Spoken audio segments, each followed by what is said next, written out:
You know, the thing is, there was a pull to parse familiar, because having grown up in the islands, there were things that were very familiar, but it was very clear that there were things that were much more profound.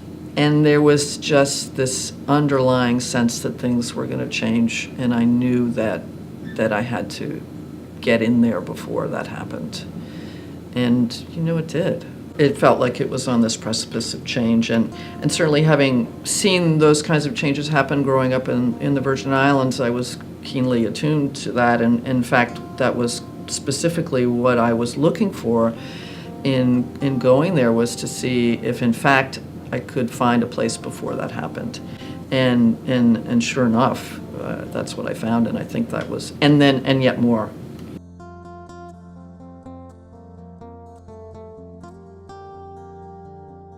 And I think that you can decide that there are some historical things that are similar, or there's some, you know, contextual element that might make sense in your mind and on paper.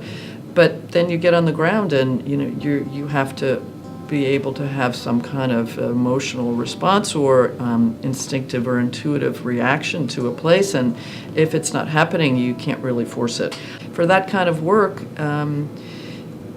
it's difficult to find a place where no one's already been. And I mean, it doesn't mean that there aren't a million interesting things to do in places where people have been, but it's the focus becomes narrower and narrower if you're trying to separate yourself, you know, from the fray or do something different. And I think it's important to, as an artist, to pay attention to your instincts. Because I think if you think too much sometimes, I think it stops me. I try to just not think when I'm shooting. There may be things that are floating around in the back of my mind that are all figuring into what I'm responding to, but I think if you stop and think, you